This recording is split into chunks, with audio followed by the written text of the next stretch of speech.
Selamat sore, Bu. Sore Pak Win.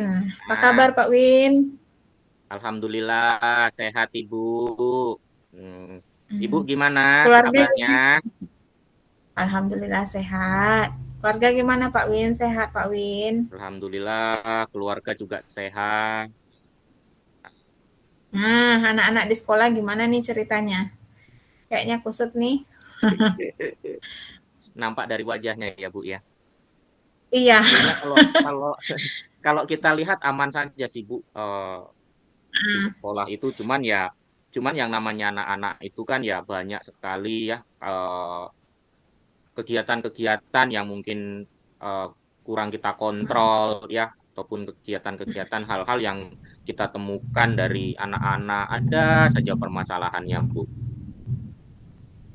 Oh iya, memang Pak betul kalau kita sudah mengajar itu kepala yang sama hitam, tapi ragam sifat anak Pak. Benar, Nah, benar juga, iya Bu. iya, Pak. Mm-mm. Ya, apalagi kalau kita lihat ya anak-anak kita memang kadang satu kelas itu sampai berpuluh-puluh ya. Ini Bu, Iya, eh, boleh apa saya nih? mengganggu waktunya sedikit, Bu? Boleh, boleh. Apa tuh Pak Win? Eh, ada beberapa permasalahan yang sedang saya hadapi, ya saya ingin apa namanya ya, bercerita lah, Ah, apa ah. ya, membicarakan permasalahan-permasalahan yang saya hadapi ya Lanjut Pak Win. terkait terkait dengan saya sebagai seorang guru, kemudian saya juga sebagai seorang dosen, belum lagi juga dengan tugas dan tanggung jawab saya yang lain. Hmm, ya, jadi Jadi gini Bu, Pak Win saya mau berbagi apa nih? apa ya? Saya Ah, ingin berkonsultasi mengenai bagaimana sih supaya saya itu bisa memanajemen waktu sebaik mungkin. Ya, ketika saya itu sebagai seorang guru di sekolah, kemudian kalau dengan berbagai macam kegiatan yang sekarang ini memang memang banyak sedang saya emban atau menjadi tanggung jawab saya, eh, kemudian juga sebagai seorang dosen. Jadi saya ingin eh, bisa membagi waktu seefektif mungkin sehingga apa yang menjadi kewajiban saya, apa yang menjadi tanggung jawab saya itu bisa terlaksana dengan baik, Bu. hmm. Oh berarti kalau pemahaman saya nih ya, permasalahan Bapak ini terkait manajerial waktu ya Pak ya, dengan banyaknya tugas Bapak sebagai dosen Hmm, juga, iya, sebagai juga, kemudian tanggung jawab yang lain iya ya Pak benar. ya. Eh, Kalau bagaimana dari ya? pemahaman Bapak nih, ya Pak. Bagaimana ya kalau Kalau kalau misalkan begini, Bu. Misalkan di sekolah itu ya yang sedang banyak kegiatan, kemudian yang menjadi tanggung jawab saya itu memang ya kalau sebagai diri pribadi saya ini, Bu, ya merasa sangat berat lah ya. Contoh sebagai saya kan dapat tugas tambahan dari kepala sekolah itu sebagai koordinator utama untuk upacara, dan memang kalau untuk kegiatan-kegiatan upacara itu sudah menjadi event tahunan sekolah kami, Bu, seperti tanggal 17 Agustus, 28 Oktober, 10 November, kemudian 25 November, dan juga eh, saya juga diberikan tanggung jawab untuk membentuk kombel di sekolah. Memang kombel di sekolah saya itu belum belum saya bentuk, belum ada gitu kan. Nah, inilah pertama kali saya harus harus memulai menggerakkan. Kemudian juga eh, baru-baru ini saya diberikan tanggung jawab untuk menjadi penanggung jawab apa namanya sekolah ramah anak ya, dan sekolahnya, tugas pokok tambahan saya kan apa namanya tugas pokok saya itu kan sebagai seorang guru. guru kelas 6 lagi. Kalau kalau sebetulnya sih ya memang tahun yang lalu itu saya sudah minta sama kepala sekolah, Pak, untuk tahun ini saya minta lah Pak, eh, turun kelas dulu, jangan di kelas 6. Tak terasa saya hampir 10 tahun menduduki jabatan Kelas sebagai wali kelas 6, Bu. Jadi rasa hmm, rasa apa ya? Rasa beban dan berbagai macam kegiatan ini menjadi beban bagi saya karena ya tidak bisa dipungkiri dengan adanya kegiatan-kegiatan tersebut, saya itu sering meninggalkan kelas gitu kan, harus keluar. Jadi anak-anak pun saya dalam hal mengajar itu saya rasa tidak tidak efektif lagi tuh Bu. ah, kalau dari paparan Bapak nih, yang permasalahan awalnya begitu banyak beban yang Bapak Bapak apa ya dipercayakan kepada Bapak, kira-kira kalau Bapak diposisikan mulai dari skala 1 sampai 10, Bapak merasa sekarang Bapak ini berada di posisi berapa ini, Kak? Kalau di posisi skala sih Bu, saya merasa ini Bu, saya masih berada di posisi 6 untuk posisi skala ya Bu ya. Heeh. Posisi 6. Gimana ya Pak, permasalahan Bapak memang apa ya, dari manajerial waktu ya Pak ya. Iya, Jadi benar. Bapak itu terkendala bagaimana cara memanajemen waktu. Mm-mm. Uh, memang itu betul betul Pak. Kalau kita sudah apa ya, sudah mendapatkan begitu banyak tugas itu kita memang sulit untuk memanajemen waktu Pak. Nah, mungkin gini nih, kalau Bapak memiliki peluang untuk menyelesaikan atau memperbaiki permasalahan ini, apa rencana Bapak yang mau Bapak lakukan? Oh. Kalau solusinya sih Bu, rencana saya ini pingin atau apa ya, memiliki keinginan lah untuk bisa membagi waktu seefektif mungkin sehingga semua pekerjaan saya dan tanggung jawab saya itu bisa berjalan lancar, sama-sama bisa berjalan seiring gitu kan. Nah, eh, dengan apa namanya? Dengan mungkin saya bisa membagi waktu seefektif mungkin, saya juga bisa melaksanakan tanggung jawab saya. Kemudian saya juga bisa untuk mencoba mencoba untuk berkolaborasi dengan kawan, dengan rekan sejawat, kemudian sehingga saya mungkin bisa bisa untuk membagi waktu, membuat rencana seefektif mungkin. Nah, dari hal-hal yang sudah saya rencanakan ini, saya menginginkan skala saya yang tadinya berada di posisi 6, ini saya bisa masuk ke posisi 8 ataupun posisi 9, Bu. Dengan apa ya, rencana saya bisa membagi waktu seefektif mungkin itu. Dari posisi yang tadi yang sudah saya sampaikan itu di posisi 6, saya bisa bisa berada di posisi 8 atau posisi 9 lah.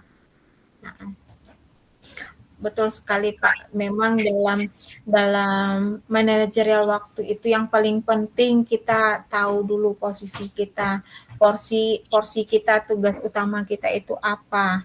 Jadi nanti kalau kita sudah mengetahuinya, nih Bapak seperti yang Bapak sampaikan tadi, tugas utama Bapak kan sebagai guru kelas. Jadi Bapak melakukan koordinasi dengan rekan-rekan yang lain, Bapak berbagi tugas, tugas apa tadi? Yang untuk upacara Iya, benar. 17 Agustus Bapak katanya sudah membagi dengan rekan yang satu, kemudian 10 November juga ada rekan yang membantu. Betul sekali sih Pak tindakan yang sudah Bapak lakukan. Nah, itu kan yang Bapak rencanakan nih. Kalau misalnya nanti di pertengahan jalan Bapak menemukan hambatan atau halangan lah nih. Jadi apa yang sudah Bapak rencanakan ini tidak berjalan dengan mulus. Apakah Bapak sudah ada nih rencana untuk alternatif dari hambatan yang menimpa permasalahan tersebut? Cara untuk mengantisipasi hal yang lain mungkin ya Bu ya, dari apa yang sudah menjadi rencana saya tadinya, membagi waktu secara efektif mungkin. Jika hal itu tidak bisa berjalan dengan sesuai dengan rencana, saya sudah merancang antisipasi rencana lainnya Bu, terutama itu dalam hal saya bisa mengendalikan diri, tentang emosi saya. Kemudian saya juga juga bisa untuk melatih diri dengan mindfulness ya, yang teknik stop itu Oh ya, ya, iya dengan ya. teknik stop, sehingga eh, mungkin saya butuh merelaksasikan berbagai berbagai emosi yang di dalam diri saya, sehingga apa namanya, emosi di dalam diri saya itu tidak eh, keluar lah, bisa saya pendam, bisa saya redam dengan cara melakukan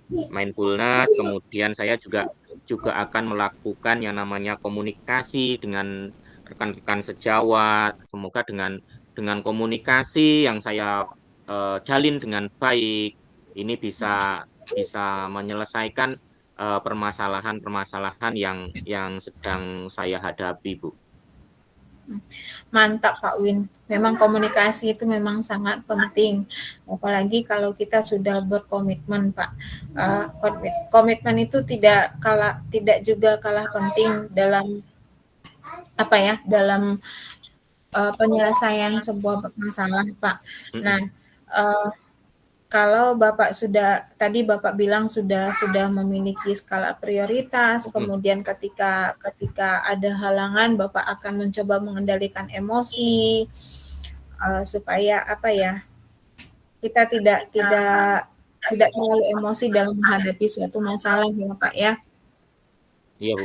Nah, kalau untuk komitmen Bapak nih yang akan datang supaya permasalahan-permasalahan ini bisa terselesaikan dengan baik, apa nanti yang akan Bapak lakukan? Jadi gini Bu, untuk komitmen ya, komitmen yang akan saya bangun terhadap rencana-rencana yang sudah saya buat. Tentunya saya akan membuat jadwal prioritas, kemudian tentang kegiatan, jadwal kegiatan prioritas ini, kemudian eh, menjalin komunikasi agar kolaborasi dengan rekan sejawat itu bisa berjalan dengan baik. Karena kalau kalau saya tidak bisa dipungkiri, yang namanya komunikasi dengan rekan sejawat dan bentuk kolaborasi ini juga akan mempermudah atau memperlancar dalam menyelesaikan berbagai macam persoalan, sehingga apa yang menjadi beban saya ini nantinya bisa bisa saya selesaikan, sehingga pekerjaan-pekerjaan saya ini tidak menumpuk gitu Bu. Ya, ya Pak, memang betul komunikasi itu memang penting ya Pak ya.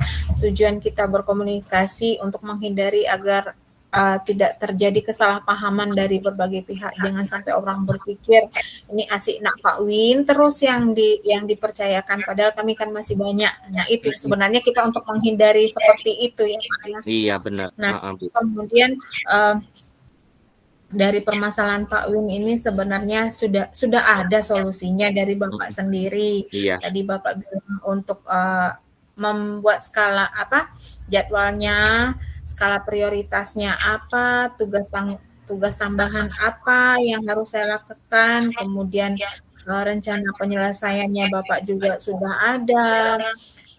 Alternatifnya ketika ada hambatan, Bapak juga sudah merencanakan dengan melaksanakan teknik mindfulness. Saya yakin dan percaya Bapak itu adalah orang yang bijaksana, sehingga Bapak menyadari kodrat kita sebagai makhluk Tuhan. Apapun permasalahannya, ketika kita kembali kepada Yang Maha Kuasa, pasti bisa diselesaikan dengan baik ya Pak ya. Iya, benar sekali Bu. Kemudian Bapak juga melakukan komunikasi dengan rekan-rekan yang lain supaya tugas itu tidak Bapak sendiri yang mengerjakan, Bapak ajak kerjasama atau kolaborasi dengan rekan-rekan yang lain. Nah, gini nih Pak, berdasarkan pembicaraan kita panjang kali lebar dari tadi nih, kira-kira perasaan Bapak bagaimana setelah melakukan konsultasi seperti ini Pak?